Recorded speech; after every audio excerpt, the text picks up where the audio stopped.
Sure. And if I could get screen sharing, that'd be great. Oh yeah. No worries. And I'll just pop up the slides.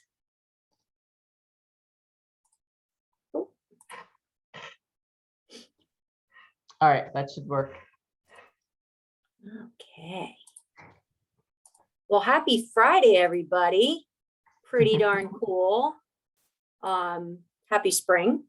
And it's such a pleasure to be here with you all. My name is Azure Cygler. I've met Professor Bender recently, so looking forward to sharing with you a little bit about what I do. Oh, I know you can't quite see it. I'm not sure why it's frozen.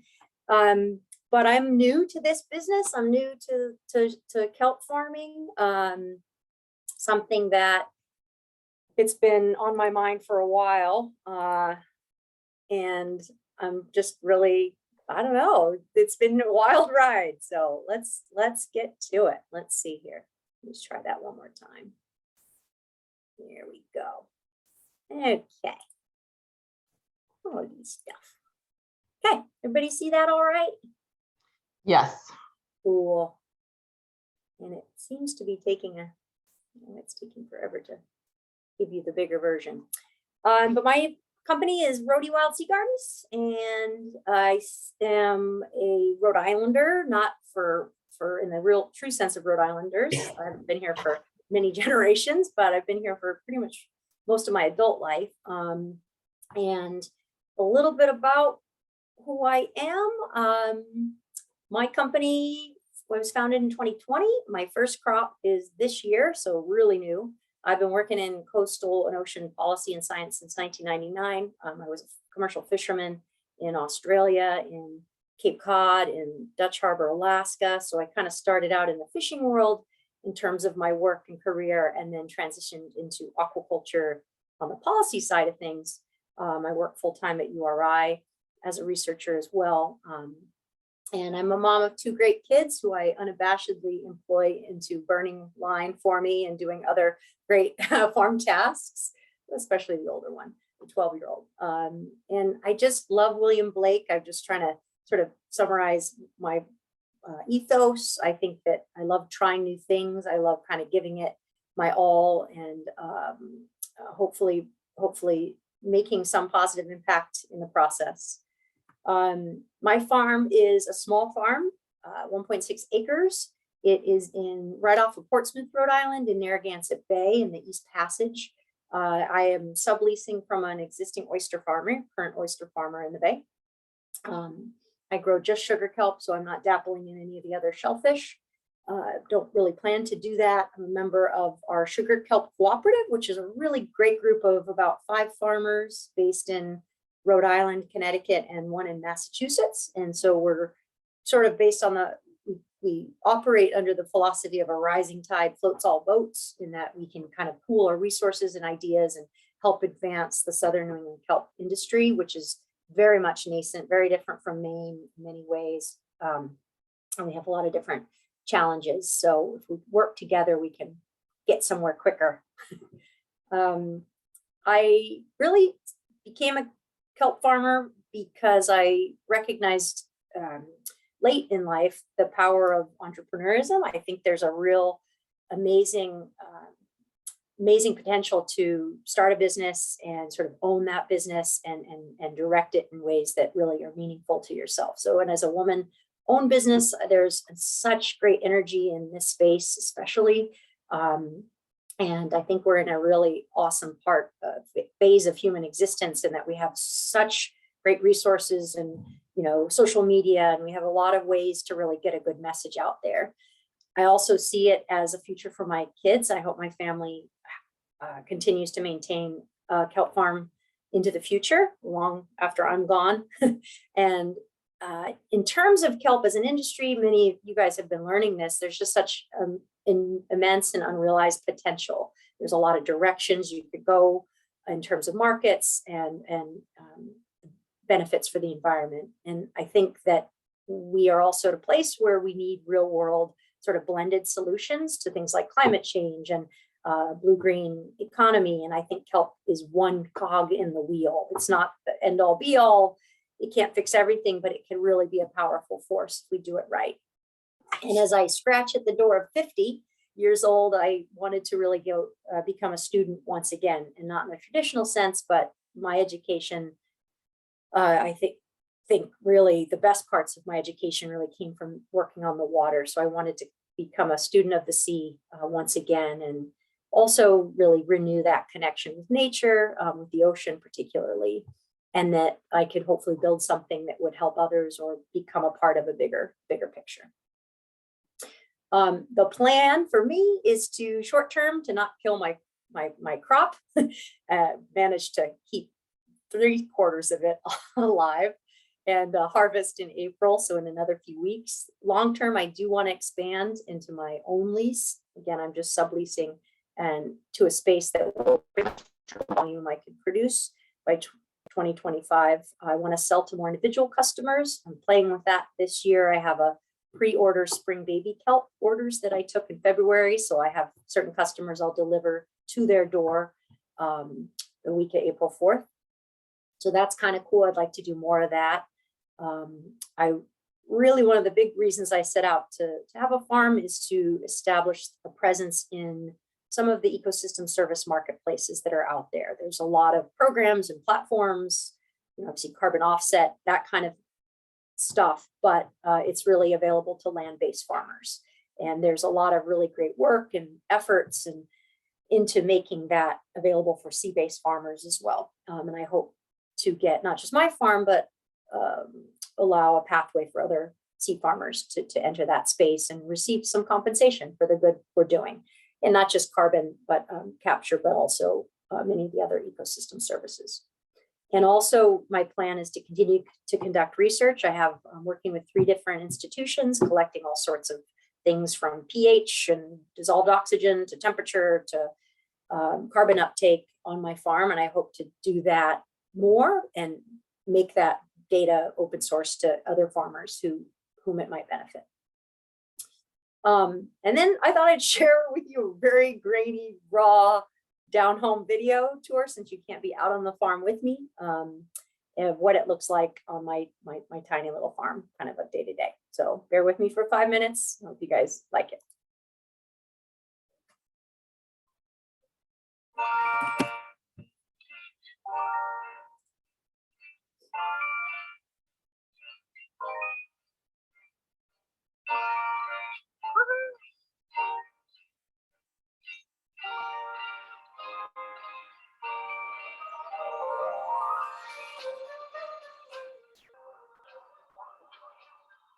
To Northwest. Some sampling for the crop project. It's going to take some temperature, check and see what's going on with our little babies, and we'll see you on the farm. Okay, March 2nd, so very lucky. No ice on the ramp. That's always a big win. Nobody in the harbor. There seldom is there, but the marina. Realize the hard truth. Things aren't always what you want them to be. It's not a secret, dog. We couldn't work it out. We didn't want to know how hard it could be. So I'll keep it. Hello? Welcome to Narragansett Bay.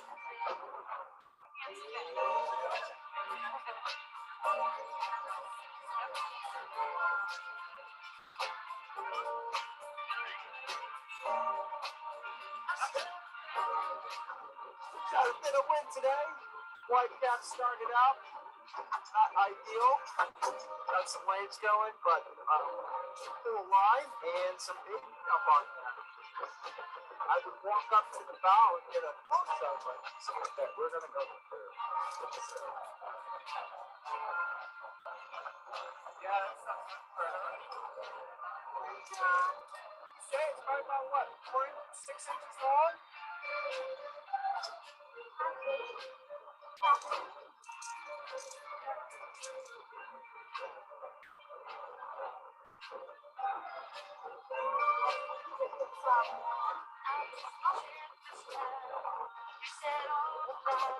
Good jump on it.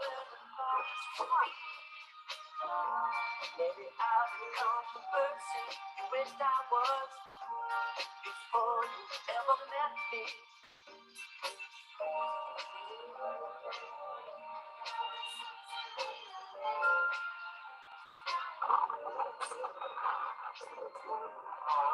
Yeah, February something, 8th or 9th. Yeah, they are. They seem like they're doing great. They're thick, so many of them.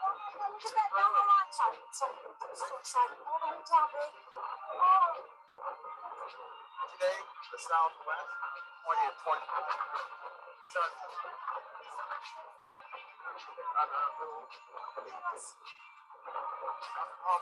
White phone too. White phone up. That looks so cool!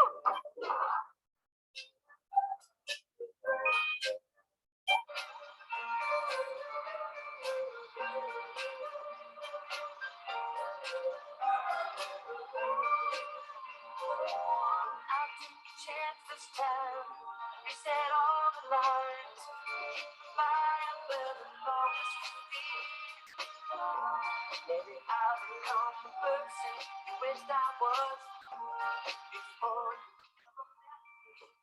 So back at the dock, taking a look at our little harvest for the day. This is the result of about 3 feet, 3 1-foot sections.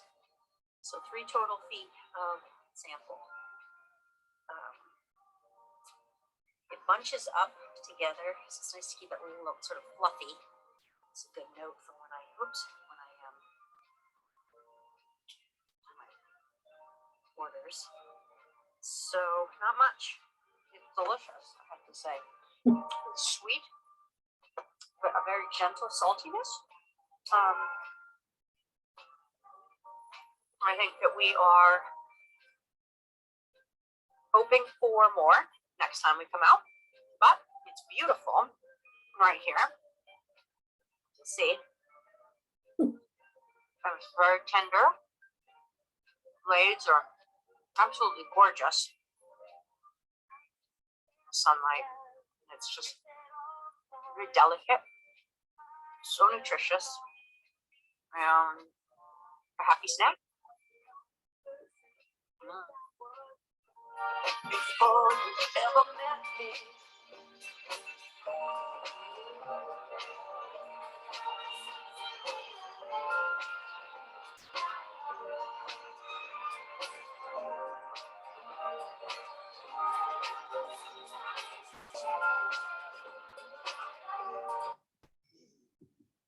So that's the farm, and sorry for it being a little, again, just silly. That was my husband, so it's a family business. That was my daughter at the end, and that was February. So that was when we were really excited because that was kind of the first day that we went out and we saw something. You're like, oh, from fuzzy rope to actual kelp blades. So that was really pretty fun. So what it's like on the farm, many of you maybe have been out. It's in the winter, but kelp grows in the winter. It's cold, it's windy, it's really unpredictable. You could just, maybe you get out there and everything's dead. Maybe a whole line got inverted, like happened a few weeks ago, and you have a big rat's nest to figure out, or maybe things are growing. So it's really an unpredictable it's Mother Nature, right? The other aspect is there's always unforeseen obstacles. Anyone who's worked on the water, for everything, weather could be going great, everything's going in your favor, and the boat doesn't start, right? The engine doesn't start. Or you get out on the farm and the battery dies because it's cold, or there's just always something. So all that together equates to bliss for me. That's heaven. It's quiet. It's beautiful. It's the most perfect time to be on the water. And I think that's really what you have to enjoy to get into this industry. And that's a picture of my friend Catherine Puckett. She's the real deal. She's been kelp farming on Block Island for 5-6 seasons now. She's an amazing person, single mom of 2 kids. She brings her 2 girls on the boat with her and lives on Block Island year round. Really, an amazing example of many of the people that are in this industry. Couple more things to share, opportunities. You all have been learning about this and know it probably inside and out, but Kelp really does offer a suite of services. And those services, I think, are something we don't tap into enough as an industry. Again, many people are really looking into this. Some of the product markets are pretty well established. Maine has a good handle on that, and other parts of the world certainly. But I think we could really get into exploring what the carbon markets look like for us, payment for ecosystem services, those marketplaces. There's really a lot to do in terms of soil amendments. We're exploring a sea to soil concept where we're trying to take all the extra junk on our lines at the end of the season, scrape those, and then turn that into soil for organic farms, local school gardens, that kind of thing.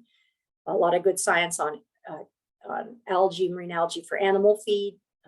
Probably seen some of those recent work coming out of California, bioplastics, biofuels, all those types of things. And then I think there's a really neat potential for eco tours and bringing people out to see and reconnect with nature. Those of you who might have read Blue Mind, there's an incredible healing power of the ocean. And I think we can, as an industry, utilize our farms as a space to help with, post-traumatic stress or maybe troubled youth who need to really understand how nature can be a force of healing and is sort of a force that's always there for you in tough times. So there's a lot in terms of that we can hit on. Certainly some of the challenges for Rhode Island, our number one absolute biggest challenge is permitting. I tried to get my own farm and was just slammed, had death threats. I mean, it was absolutely awful. And again, this is a winter farm. Many of the people, I never actually heard from the folks who had complaints. It was all their lawyers. And I got, 60 pieces of mail, emails saying how I would drown their grandchildren in my net pens. So really a lot of use conflicts we're experiencing, real and perceived, mostly perceived, I would say, especially since kelp farming is a winter crop. Anybody who has grandchildren swimming in Narragansett Bay in January is, that's a whole other breed. And I bow to them for that, but also, it's just misinformation, right? People are still thinking aquaculture, they think salmon or giant tuna pens, right? They're thinking of a different beast entirely. So we have a lot of educating we need to do.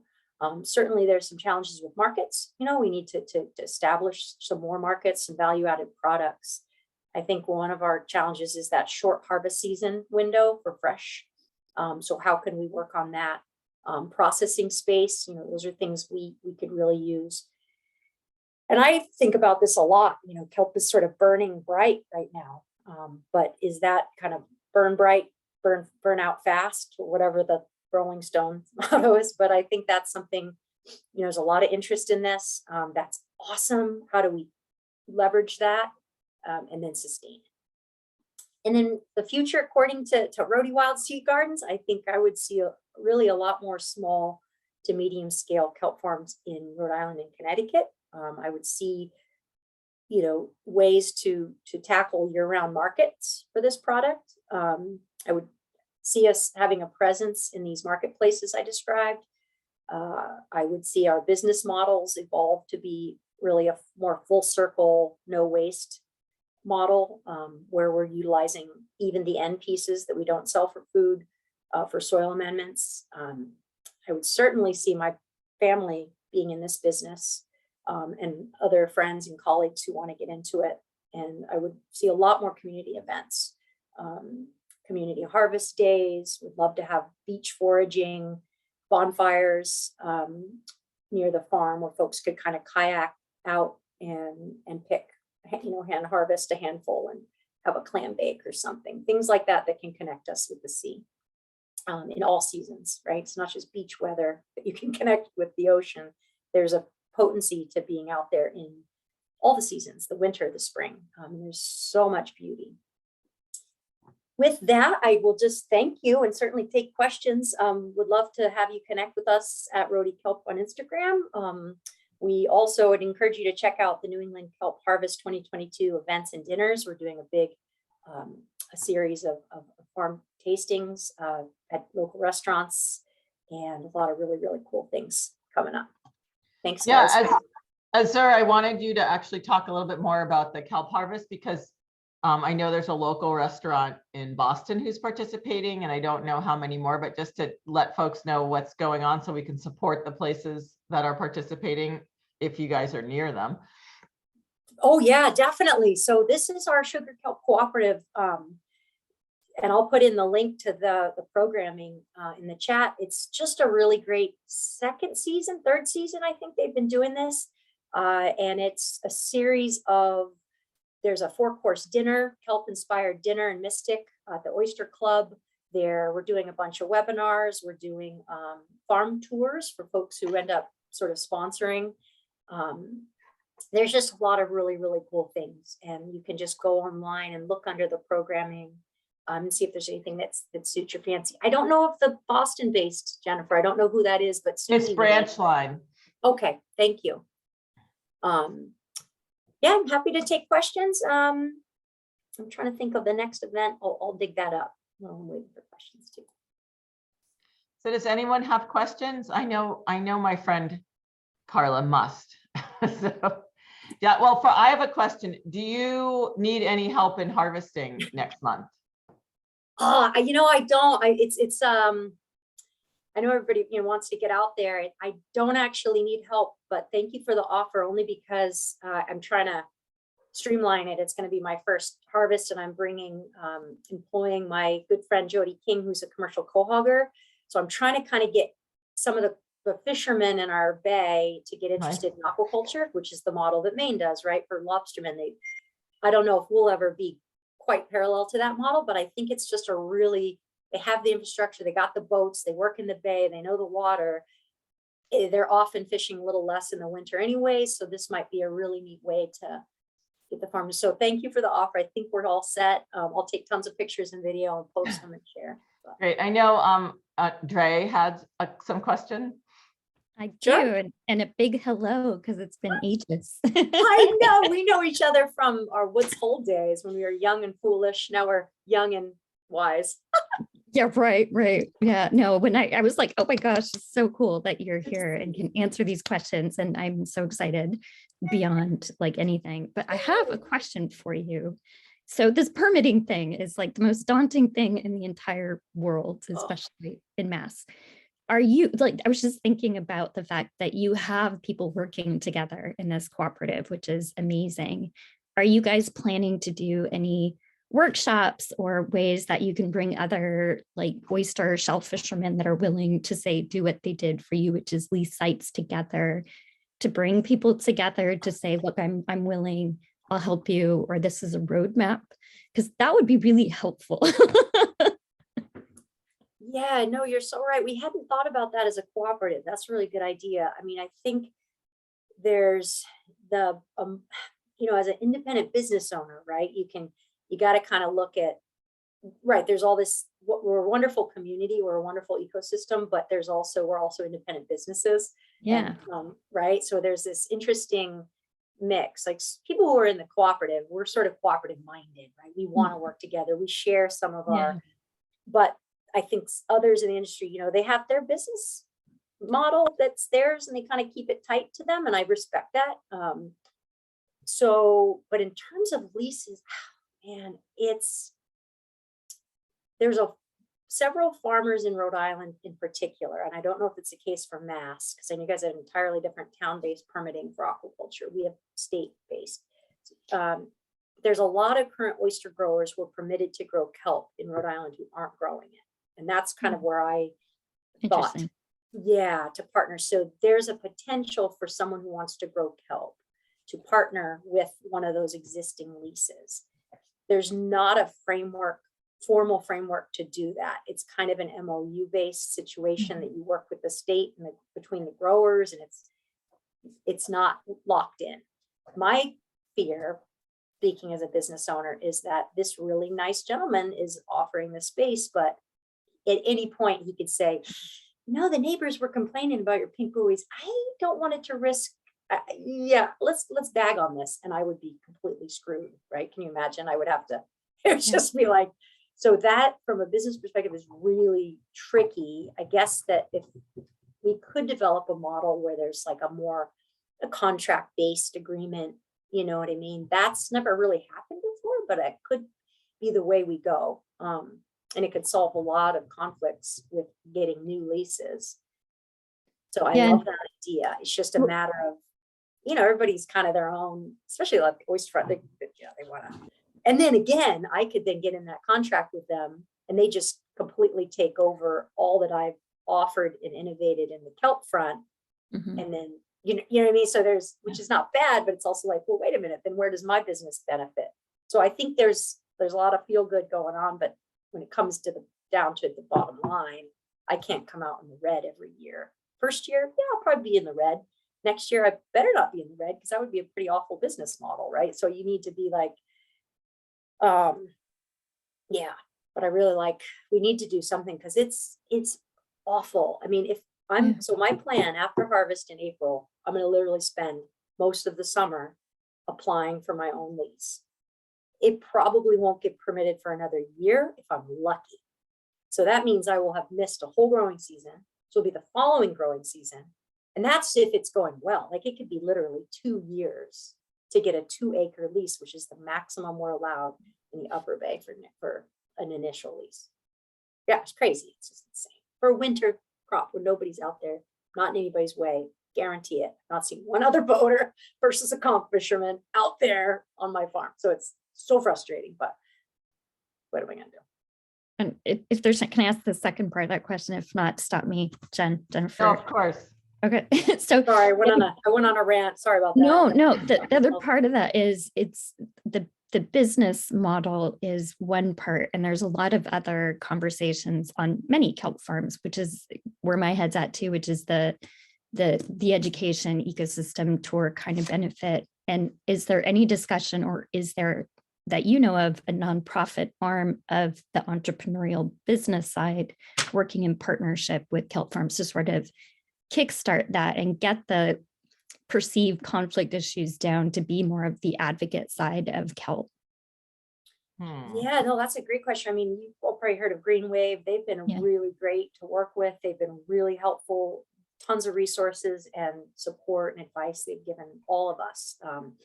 So that would be an avenue. They're, well, I don't exactly know what the relationship is, but the Crop Project is one of our buyers, wholesalers for kelp, and they've been really great to work with, and they are linked with Green Wave, and that I think Green Wave helped them start out, and there's a lot of synergy there. So that they could also be a potential in this front. The cooperative as well, like we have you can sign up to do a farm tour. Yeah, those are the sort of existing entities, but I think there could be I would love to see like tribal involvement. I would love to see, looking at this full circle where we could have a local land-based farm come out and provide the seasonal vegetables to this farm dinner that we're having on the beach. And we have a whole component with the tribe teaching us about foraging and what we're seeing in the different seasons. And so there's an immersive experience. Would love to do that. And I know people would pay to be a part of that. It's just like, I literally, I just can't pull that together. So Andrew, you're hired. Let's do that. When are we doing it? We should talk. Okay. I've got some great connections for you in Rhode Island. Okay, let's Jump do at it. Also, Sebastian Bell at the Maine Aquaculture Association does a lot of work around social license and the obstacles to permitting. And then last year, the same semester, we had Dale Levitt come in and talk about his permitting experience, which is like, it's drama and a headache for sure, but that's recorded, everyone. And we do have it on our website if anyone wants to torture themselves and watch it. Because, he really, if anyone's going to be able to get through the permitting process smoothly, it would be Dale Levitt, who actually aren't you in his position, right? No, not at all. But I know Dale very well. Yeah, we've worked together prior to his retirement. Right. So he's been in the academic space for a really long time. Everyone knows him. He's a really credible kind of person that people look towards as leadership in the aquaculture world, particularly in New England. And he said the challenges are almost insurmountable. So Comforting. Oh yeah, and it's very like, it's very irrational. It's very mean. It's very like, I have tough skin and you know, not like, but it's just very personal. It's digging deeper than it ever has in terms of these same use conflicts. I mean, they've been around forever and they're in every state, and it's not like it's a new thing, but there's something very much more pointed about it. And I think, I mean, I have my theories and I'm sure everybody does, but it's just this connection to place. People feel like, don't even think about getting in my backyard. Where it used to be like, I don't want it in my backyard. Now it's like, don't even mess with my, it's just this, there's an anger and there's a ferocity to it. And people are putting their resources, like hiring lawyers. And so it's even, and now there's just a campaign against a couple poor farmers trying to start this small farm in Tiverton, Rhode Island. It's just been awful. They've been hammered. Their kids get teased at school. I mean, it's just like, what? Like, we're not like, it's nuts. It's absolutely nuts. It's like, I don't know how to get around that. Yeah. But to get through it, I guess, you know, and you're never going to make everybody happy. You could provide all the perfect correspondence and communication, and it's just, you're going to always have the haters, right? I guess that's part of it. Yeah. Sean. Yeah, I have a quick question, kind of good segue, hopefully. So you mentioned the death threats and the misinformation that's out there, and obviously, you know, permitting is a big obstacle in any sort of startup in the aquaculture industry. In terms of community outreach programs, educating the community, are there any groups out there that you could recommend or that you work with that want to help, and that, you know, especially in a place where maybe there's no formal aquaculture plan or no aquaculture industry? Because I imagine, you know, educating the community and getting them on board is just as important as the permitting, right? And so they kind of go hand in hand. Are there any groups that you know about? And I'm thinking more in Massachusetts, but obviously Rhode Island is close enough. There might Yeah, be. Sean, that's a great question. I think the Sea Grants are really good at, you know, our Massachusetts Sea Grant, Rhode Island Sea Grant. We all, that's the goal, is to kind of offer neutral facilitation towards these types of issues and bring coastal stakeholders together.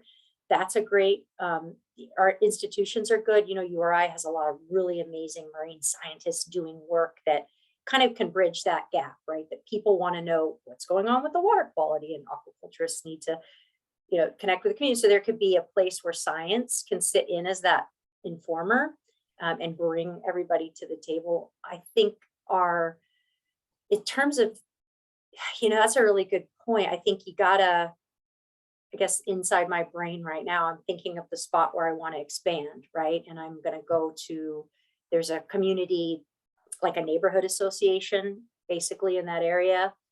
I'm going to approach them before anything happens and just say, hey, how's it going? Nice to meet you. Love to meet for coffee. We could just chat. Like, nothing's out there yet. There's no application pending. Don't freak out. Love to just talk. Like, I think there's got to be like tons of that type of, what's that? Not recon, but pre-education. And I don't know if there's an entity that does that. There is, I will say, USDA has a free conflict mediators that they offer to farmers. So it's a USDA, but aquaculture is farming, and they have provided free mediators to Jamestown shellfish farmer for one of his issues. So they would actually probably be a good place to start. And they're nationwide. So it'd be from Mass and Rhode Island. And I feel like they can offer that, like, you know, they can be the wall, they could be the stop it from getting ugly, or they could just be the conversation starter, and, you know. Yeah. Great, thank you. Sure. And that's another thing too, you know, it's like, I've worked in the public sphere, but some farmers, right, they're not familiar with presenting at meetings and having to correspond in these really elaborate ways. Like, they just want to work, you know what I mean? Then maybe they're a fisherman from the past, they've spent their lives on the water, or they're coming from a different place. And so there's a whole big burden on our future aquaculturists, right? To be everything all at once. Like, you need to be a business owner. You need to know everything that's happening on the water in your farm, but you also need to know how to talk to rampant, rabid stakeholders. And you also need to know how to use social media. And you also, I mean, it's really a huge, like, skill set that I think future farmers need to have, not just know how to grow the stuff. That's actually the easiest part of this. I feel like the hardest is everything else. Thanks, Sean. That was a good question. Anyone else have any questions? I was just wondering, so I mean, that permitting, those barriers sound intense and understandable. You named a lot of other things that you'd like to see for the industry in kind of this next phase. And I just wonder, beyond the permitting, what's like one or two other areas that you think, if there was an advancement there or innovation there, it would make this more successful, both for you or for the whole region? Where else would you kind of like to see people invest in moving it forward? Yeah, that's great, Jean. I mean, I think getting us into these marketplaces is a pretty, it sounds straightforward, but there's obviously a lot of, it's not apples to apples, you know, like there's the COMET program for USDA, but they say, well, how many, you know, how many fields are no-till? Like, in order to get you the payment for your good, the metric that they want you to enter is like super farm based. So we need to get apples to apples somehow on our sea-based farms. And there's some work that a lot of great people are doing on that right now, which is awesome. 11th Hour Racing is interested in this space too. They're like a local, well, they're based in Portsmouth, Newport area, but foundation, and they're trying to, so I would say getting us into that space. I mean, even if a kelp farmer, for example, gets 20 cents or 10 cents a pound for that service, over the long run, it's establishing a precedent and a place in that marketplace. So it's not the value right now. Let's just get in there, and then the value will build as we get more science behind, as we get more industry members, as we get more momentum. So I think that's what I would like to see, because we're close. There's just this weird miss right now. Like, we're almost there, and then we keep kind of getting there, and then the platform isn't exactly right. And so I think that's what I'm going to put everything into, trying to help forward. And again, it's not just carbon. I think we need to look at kelp as the suite of ecosystem services it provides. So it's a little different from like the carbon offset stuff, and that it has to be, and I think the science is catching up. The Nature Conservancy has a great restorative aquaculture report that came out that kind of shows the value and the benefits that certain farming techniques can offer, and a way to sort of rank your farm. So I think we're really getting there, thanks to brilliant people out there putting money in research and science. That's interesting. It sounds like it's more about translating to be able to participate in existing structures than it is necessarily building a parallel version of those structures. It's like, if we think so. Yeah. I mean, I think there's so many platforms out there for land-based, and there's so many that you can actually inventory those, which one kind of best fits, and then how do we tweak it. And so again, I think a lot of people are doing that right now, and I hope we, one of the things I've offered is this team of researchers. I inventoried my farming activities. So I literally thought through every tiny little thing I do, from like driving my car for a farm check. Here's how much mileage I spent. Trying to gave that That's to amazing them, in the hope that they can think through what the costs of all that are and how they can put that into like the COMET, for, one of the kind of better fits, I think, is the USDA COMET program. So I think, yeah, I mean, I'm on all of this, I'm taking, I hope to, again, rising tide floats all boats. I think if us farmers who are doing it now, bumping our way through it, kind of barely getting out of the red, can start chipping away each year at informing the larger picture, then that's better for all over the long run. Greenwave, I will say, offers as a kelp climate fund, and they have a few cents, I can't remember what it is, a handful of cents per pound that they're going to offer kelp farmers. for just this, but that's a grant, so they're great. But it's not like a sustained program. It's just this kind of a pot of money they got as a grant, and they're going to help hopefully prime the pump, they call it, to this type of thing.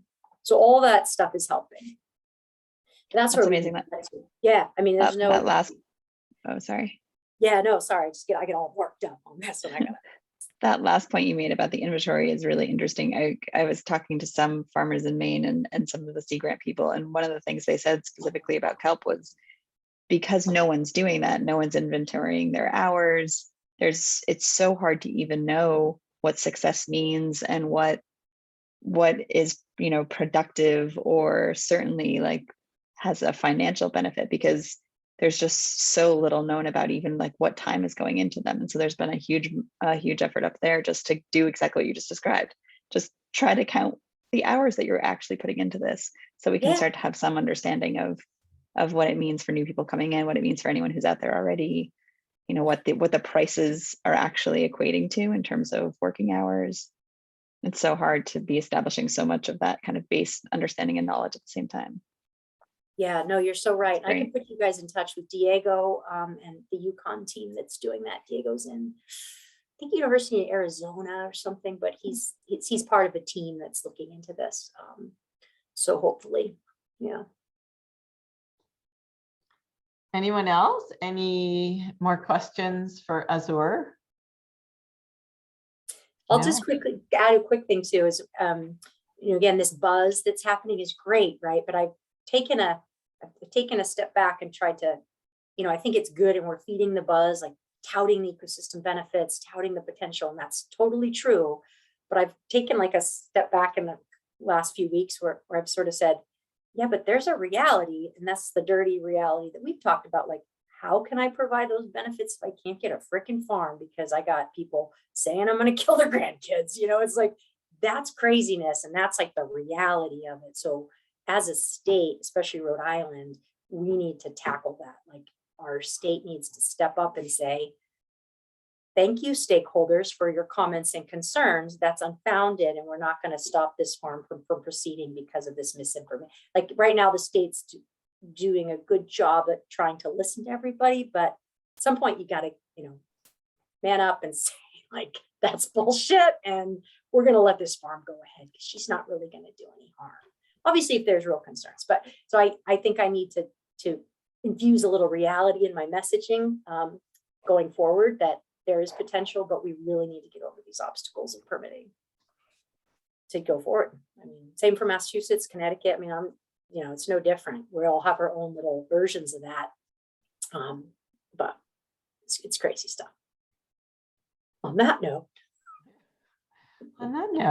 All right, well, it's a quiet crowd on a Friday afternoon, but I get it.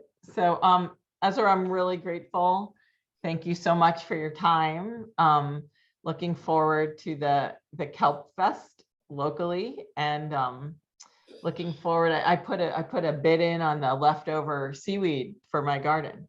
So with Susie, I'm like, I'll take it. Just like put it in a pickup truck and I'll figure it out. So we'll see how that goes. Awesome. I've got a pickup. I'll help you. We'll get it to Great. Thank you.